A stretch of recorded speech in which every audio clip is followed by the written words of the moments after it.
Hey everyone, and welcome to Top Think. Today, we're going to learn about 4 reasons why you feel so alone. Now, let's begin. You are not alone. You might have heard or read this phrase somewhere before. We say it to comfort or shoulder someone else's pain, to relieve that suffocating feeling of heartache and isolation. When you're picking up the pieces after a breakup or dealing with the loss of a loved one, you may feel like you've fallen into a dark hole with no way out. Loneliness can consume your entire life if you let it. It can overshadow your work, cloud your goals, and leave you feeling aimless. It can rob you of the joy you'd get from fun things like your passions and hobbies. But the truth is, you're not alone in feeling lonely. Loneliness is a universal problem. It can affect people of any gender, age, or status. You can't buy a cure, nor can you pretend it doesn't exist. Like depression or anxiety, feeling lonely is something you can't control. In fact, loneliness is so powerful that it can cause you physical pain. It can make your muscles ache, tie your stomach in knots, and ruin your sleep.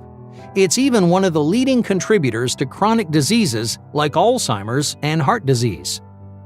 My point is, loneliness is a real and overwhelming problem that many people struggle with every day. But you're not doomed to sit in this dark hole for the rest of your life. There's a way out. You can slowly but surely take control of your life. But the first step is to identify why you're there. Why do you feel lonely? What's been keeping you down for so long?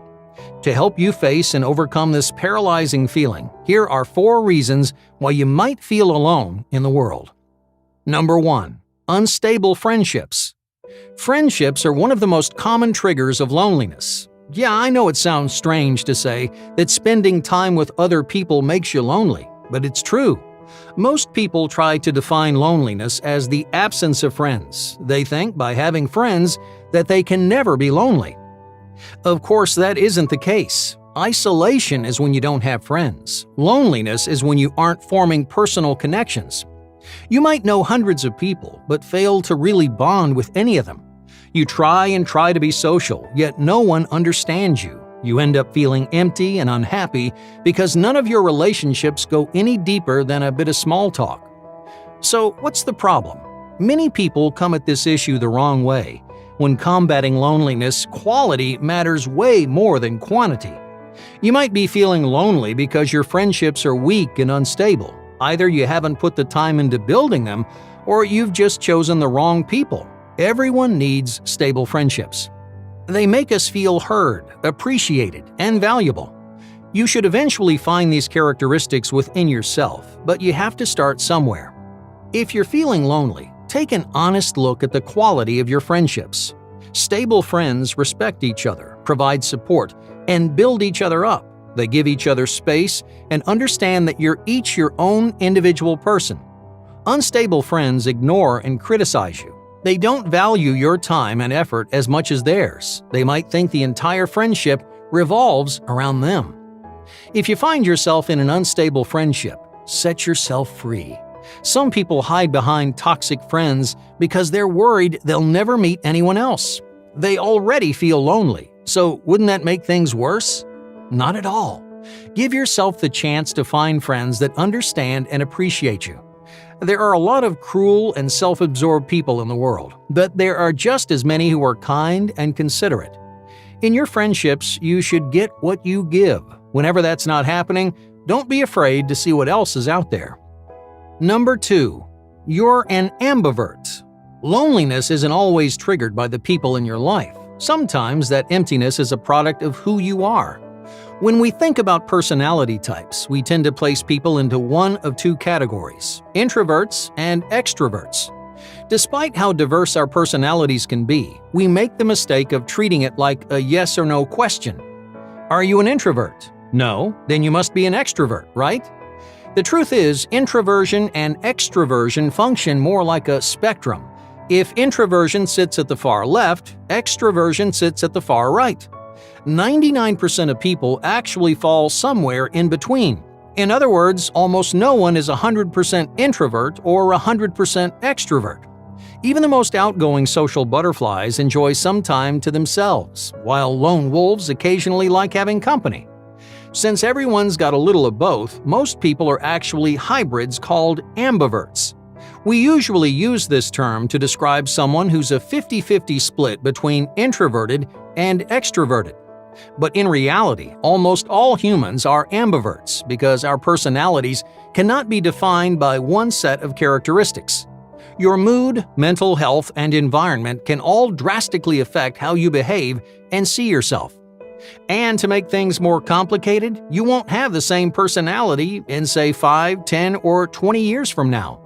You might love to be alone right now, but a few years from now, you may find yourself doing the exact opposite. So, what does all this have to do with loneliness? Well, many people characterize themselves incorrectly because they get hung up on one of these labels. Okay, let's say you're quiet. You find social interactions draining, and you prefer to work alone. Sounds like you're an introvert, right? You might isolate yourself thinking it's good for you, but you're neglecting the little extrovert inside you.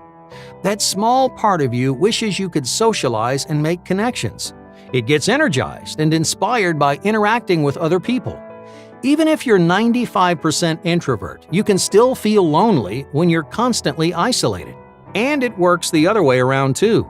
Have you ever felt alone in a crowded room? Even if you're extremely extroverted, you can feel lonely when you're surrounded by people. Why? Because the introvert inside you craves something deeper and more personal. It wants you to make fewer, more meaningful connections. How can you use this knowledge to stop feeling lonely? Well, your loneliness might actually stem from your habits. You've only been catering toward one side of your personality while the other is left unfulfilled. This can leave you feeling empty and out of place, so try diversifying your habits.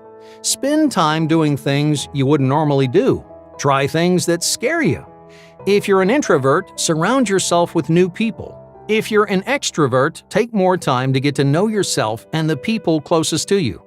You don't have to do it all the time, but trying out new social experiences can be enough to satisfy your little introverted or extroverted side.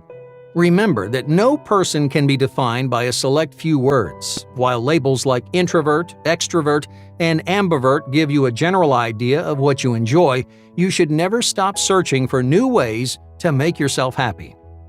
Number 3. Perfectionism. Some of the loneliest people spend their entire lives chasing perfection. They claim they just like to do things right, but that's rarely the case. Deep down, social perfectionists are often afraid to do anything unless they can do it flawlessly.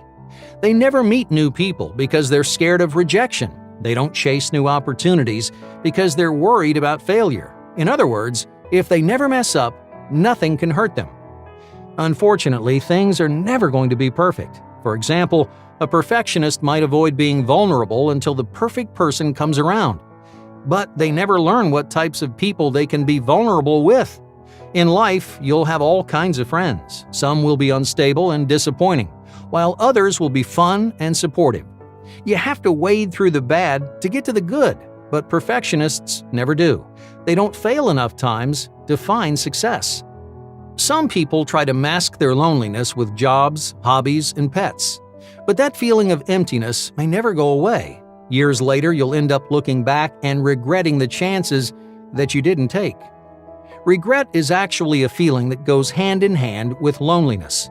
In this case, you feel regret when you could have made yourself happy but didn't.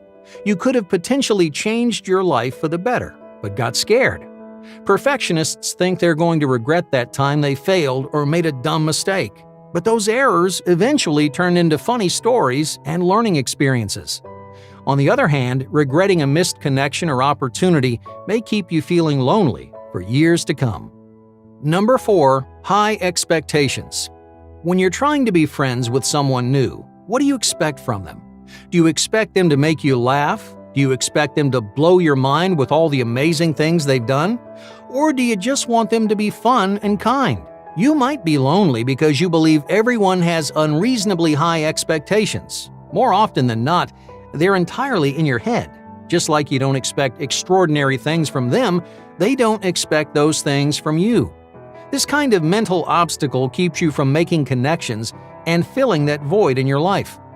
Imaginary expectations also ruin your self-esteem. You shouldn't go through life feeling like you aren't worthy. try to remember that strangers are people just like you.